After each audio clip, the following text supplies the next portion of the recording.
Hola. Parece que, en general, los líderes políticos de los países occidentales han expresado opiniones similares sobre las recientes elecciones presidenciales celebradas en Rusia.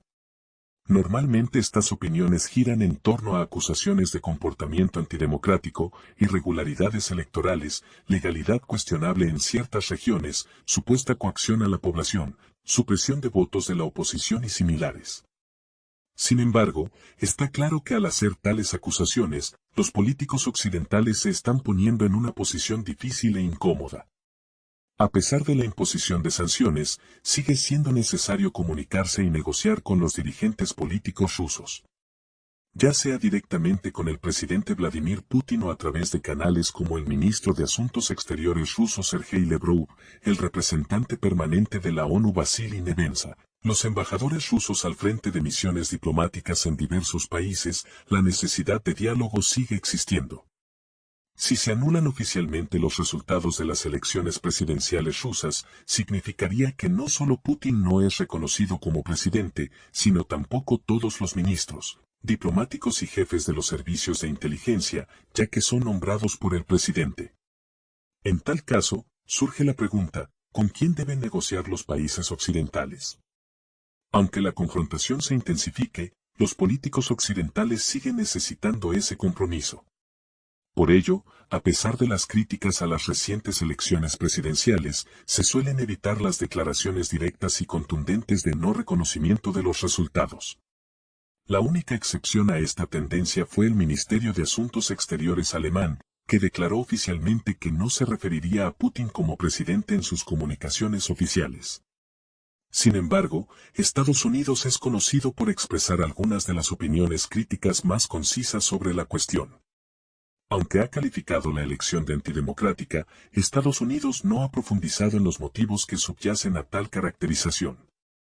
La reciente actuación por sorpresa del secretario de Estado estadounidense, Antony Blinken, acentuó aún más la inclinación del país por evitar una escalada de las tensiones. Italia, que ostenta actualmente la presidencia del G7, redactó una resolución de condena de las elecciones presidenciales rusas que reflejaba la postura colectiva de los países del G7.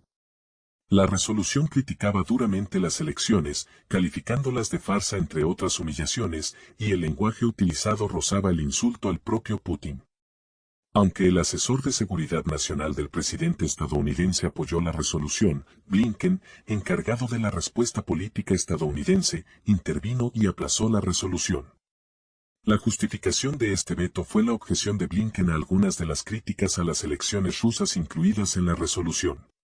Políticos de otros países, como Lituania, Polonia y Alemania, expresaron críticas similares. Sorprendentemente, fue Estados Unidos quien impidió la adopción de una resolución que contenía una condena tan enérgica. Esta acción plantea la pregunta, ¿tenía razón Putin cuando recientemente llamó a Blinken nuestro hombre? Subraya la falta de voluntad de los dirigentes estadounidenses de romper por completo los lazos oficiales y el diálogo con Rusia, lo que tal vez indique una voluntad de encontrar un terreno común a través de los canales oficiales. O tal vez, por fantástico que suene, Blinken sea un espía ruso sentado en la capital estadounidense. Cabe señalar que ni siquiera dentro de la cúpula política italiana existe consenso a la hora de valorar las elecciones presidenciales en Rusia. Por ejemplo, el viceprimer ministro Matteo Salvini dijo que las elecciones eran un asunto interno de Rusia y reconoció los resultados tal cual. Leyendo las noticias, mucha gente suele confundirse sobre los acontecimientos, sus causas y consecuencias. Y cómo no confundirse, si leyendo las noticias recibimos información en fragmentos y a menudo esta información es contradictoria incluso dentro de la misma fuente. Al recibir la información en fragmentos no todo el mundo puede recomponer correctamente el mosaico de los acontecimientos y muchas personas tienen una visión distorsionada de lo que está ocurriendo. Esto se ve facilitado por la enorme disponibilidad de fuentes y canales con interpretaciones completamente diferentes, a menudo totalmente infundadas, de los acontecimientos que tuvieron y están teniendo lugar, dependiendo de las preferencias y la conciencia del autor del material. Muchos autores presentan material centrado en las necesidades de sus lectores y esto a menudo les perjudica al crearles una visión equivocada de lo que está ocurriendo y, como consecuencia, falsas expectativas. Algunas personas piensan que los acontecimientos políticos no afectan en modo alguno sus vidas y, de hecho, ¿cómo pueden afectar a un alemán los acontecimientos de la India? Mucho y un ejemplo es la restricción india a las exportaciones de cebollas. India está considerada uno de los principales proveedores de cebollas al mercado internacional y la restricción de su suministro afectará inmediatamente a sus precios en Alemania. Una sequía en la región donde se cultiva el trigo sarraceno y los precios subirán. Hay muchos ejemplos de este tipo y una persona que entienda lo que está pasando podrá planificar y priorizar el futuro con mayor precisión. Para planificar el futuro y reducir las consecuencias negativas de lo que está ocurriendo es necesario entender la política. La India está lejos de nosotros, pero Europa está mucho más cerca y lo que ocurre allí afecta directamente a la situación económica de Alemania y a la vida de los alemanes. Por eso en este video quiero analizar Europa, pero no en fragmentos, sino mostrar la secuencia de la cadena de acontecimientos para crear una imagen general de lo que está ocurriendo sin puntos blancos, que son inevitables cuando se presentan las noticias en fragmentos. Para comprender mejor la dinámica de lo que está ocurriendo, tenemos que dar un paso atrás y observar la situación geopolítica de hace 5 o 10 años. Vemos que la cooperación de Rusia con Europa se profundizaba constantemente. Europa se desarrollaba y se enriquecía gracias a la energía rusa barata y a otros recursos. Rusia y China comerciaban bien con Europa y esto también tenía un impacto positivo en las economías de estos países. Había una cooperación mutuamente beneficiosa, que se profundizaba y ampliaba constantemente, nacían proyectos conjuntos, y los Nord Streams no eran los únicos proyectos, sino solo los más discutidos. Hubo muchos proyectos en los que participaron Europa, Rusia y China. Así, la alianza económica Europa-Rusia-China fue ganando fuerza, mientras que Estados Unidos perdía su influencia económica y quedaba al margen de esta fiesta de la vida. Esto acabó creando una amenaza para el mercado del dólar, que empezaría a reducirse en favor del euro, el yuan y, muy posiblemente, el rublo en el futuro. Los estadounidenses no podían permitir que esto ocurriera, porque el mercado del dólar les hacía ganar cientos de miles de millones al año a través de comisiones y beneficios cambiarios, literalmente en el acto. Los americanos estaban obteniendo de la nada beneficios que algunos países no pueden obtener ni con años de trabajo.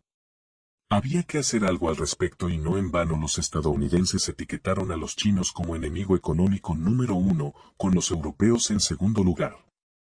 Con China, económicamente Estados Unidos está perdiendo la confrontación, pero si se ocupa del enemigo económico número 2, Europa, puede matar dos pájaros de un tiro.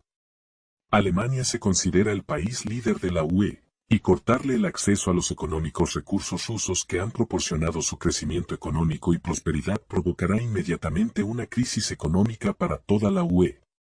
El segundo país en importancia es Francia, pero hablaremos de él un poco más adelante. Para aislar a Alemania de los recursos rusos, no basta con ordenarlo. Se necesita un motivo, y un motivo muy serio, y para conseguirlo, los estadounidenses obligaron a Rusia a entrar en una confrontación activa con Occidente en el territorio del país vecino de Rusia. El motivo se ha obtenido, y muy seriamente, y ahora hay que castigar a los rusos. Rusia tiene un enorme potencial nuclear y solo un débil mental entraría en conflicto directo con ella. Pero existe otra arma, las sanciones. Las sanciones suelen conducir exactamente al resultado contrario del esperado, pero al imponerlas gradualmente sobre los recursos energéticos rusos, los estadounidenses obligaron a los europeos a renunciar voluntariamente al petróleo y al gas rusos, que eran el motor del crecimiento de la UE, lo que condujo a la creciente desindustrialización de Alemania, la locomotora de la UE. El descenso de la producción de bienes en Alemania y en el conjunto de la UE se reflejó en un descenso de la balanza de pagos de toda la UE. El superávit comercial de Alemania no ha dejado de disminuir y ha provocado el debilitamiento del euro, y la UE pierde rápidamente terreno económico, que es lo que querían los estadounidenses. Esto afecta a las economías de China y Rusia, pero la UE, que era el principal objetivo de los estadounidenses, es la que más pierde. Al imponer sanciones oficialmente para castigar y debilitar a los rusos, en realidad se impusieron sanciones contra la UE. Volveré sobre este tema.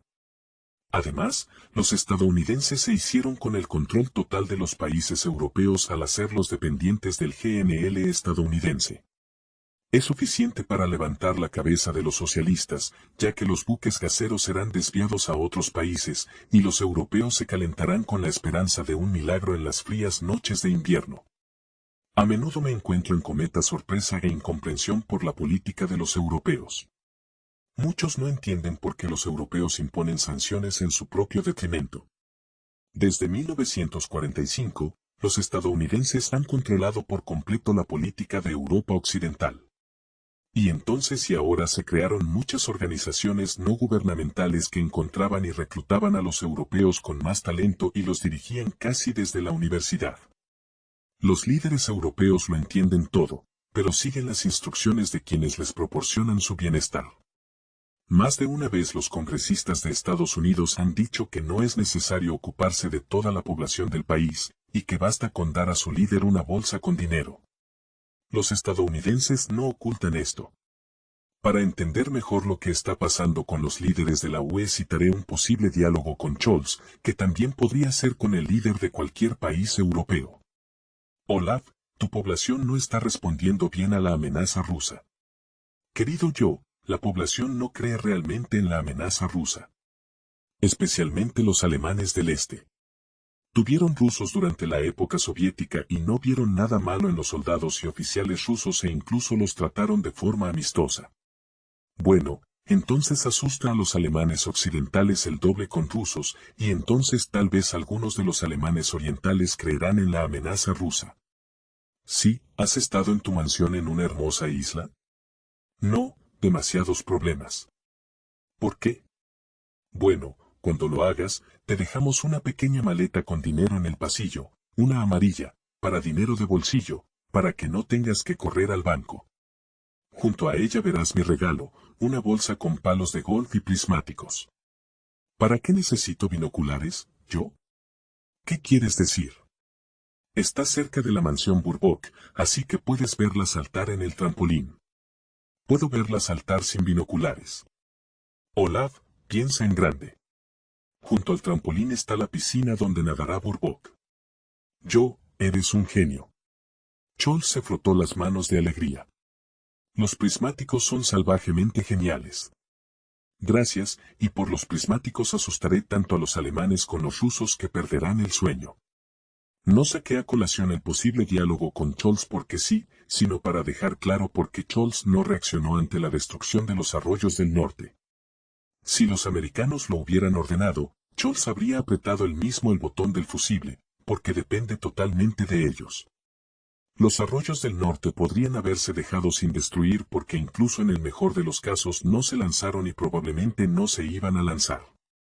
Lo más probable es que Biden quisiera mostrar su determinación de actuar en respuesta a la determinación de Putin de entablar una confrontación abierta con Occidente que cruzara las líneas rojas. La eliminación de los Nord Streams no tenía otro sentido que el político, porque nadie permitiría que los alemanes lo lanzaran. Los estadounidenses demostraron su dureza, y al hacerlo arruinaron su ya empañada reputación. No tiene sentido esperar un cambio en la política de los alemanes y de Europa en su conjunto. El hecho es que los estadounidenses han preparado a muchos líderes potenciales en los países de la UE y Scholz será sustituido por otro, el mismo.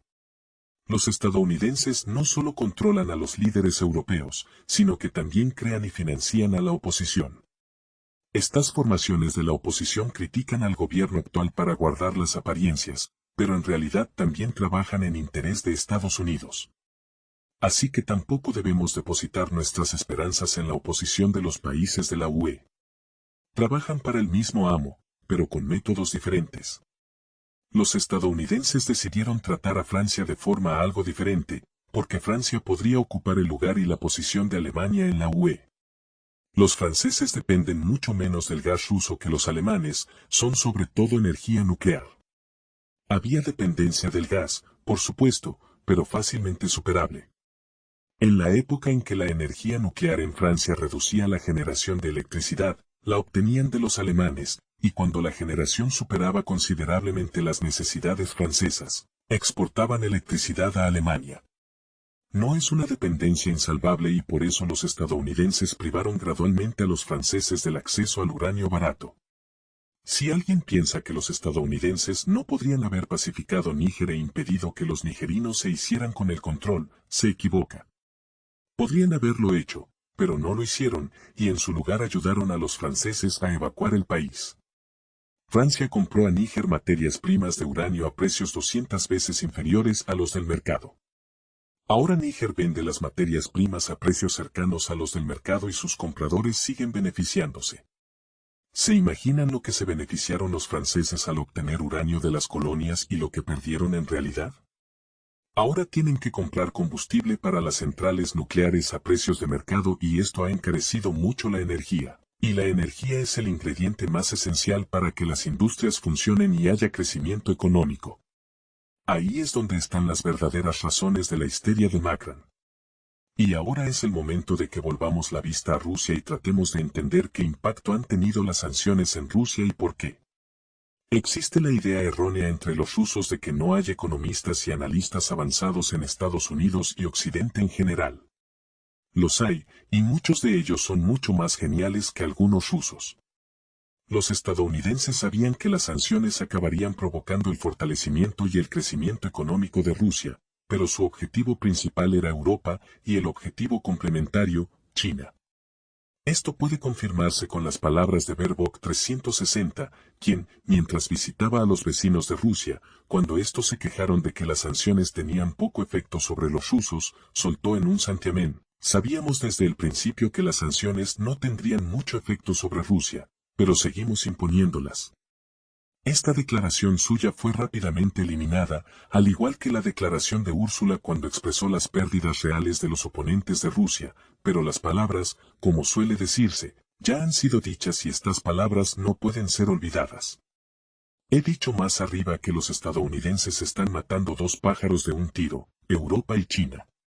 ¿Por qué no tres? Porque Rusia también se ve afectada por las sanciones. La cuestión es que China está sufriendo de verdad, perdiendo el mercado europeo y Europa, perdiendo su producción, mientras que Rusia, tras un ligero declive, muestra crecimiento. El hecho es que las sanciones tienen un efecto similar a las medidas de barrera que utilizan los estados para proteger a sus productores. Al reducir o detener las importaciones de determinados bienes, el Estado estimula a su empresario a producir este grupo de bienes. Los bienes no llegan, se crea una escasez, lo que significa que tienen que producirlos ellos mismos y el empresario se beneficiará de ello. Gracias a las medidas de barrera, Estados Unidos desarrolló su producción en el siglo XIX y ya a mediados del siglo XX se convirtió en el mayor productor del mundo. Podemos ver cómo funciona con el ejemplo de las sanciones impuestas por los estados bálticos a la exportación de queso, algunos cereales y otros productos a Rusia. Como pueden ver, ninguno de los rusos murió sin queso, ni sin otros productos sancionados, sino que los rusos empezaron a producir todos estos productos por sí mismos. Esto no solo supone una reducción de los costes de aranceles y transporte y del producto final, sino también de puestos de trabajo, impuestos al Estado, etc. Esta es la verdadera razón del desarrollo de las industrias y del crecimiento de la economía rusa. Putin no podía imponer medidas de barrera por muchas razones y se necesitaban muchos bienes, pero Biden lo hizo por él imponiendo muchas sanciones y así impidiendo que algunos bienes llegaran a Rusia y obligando a las empresas rusas a producir estos bienes en Rusia. Así, se estimuló a las empresas rusas a desarrollar la producción en Rusia, y Rusia redujo su dependencia de los productores extranjeros y comenzó a producir estos bienes en Rusia. Esto también supone puestos de trabajo, desarrollo de industrias relacionadas, impuestos para el Estado y, finalmente, precios más bajos para los productos manufacturados y crecimiento económico del país. No voy a describir lo que le espera a Europa en el futuro, porque el panorama resultará muy sombrío, pero eligiendo cuidadosamente las palabras quiero transmitirles que en Europa el nivel de vida disminuirá constantemente, lo que provocará un descenso de la población y la emigración a países con un clima económico más favorable, como los países bálticos. Solo se quedarán las personas mayores y quienes no tengan la oportunidad de salir de Europa. Al final del video quiero abordar un punto más, porque algunas personas afirman que el nivel de vida en Europa es el mismo y no ha cambiado mucho. Pensemos en los años 80 y principios de los 90, cuando la economía rusa volaba hacia el abismo, pero al principio no había mucho deterioro en la vida de los rusos. El país vivía endeudado, y la gente vivía de las viejas existencias que también tienen los europeos. ¿Y qué ocurrió entonces? Todo se derrumbó abruptamente y la gente empezó simplemente a sobrevivir. Esta es aproximadamente la dinámica de los acontecimientos en los países de la UE y el colapso será muy doloroso para la población de Europa.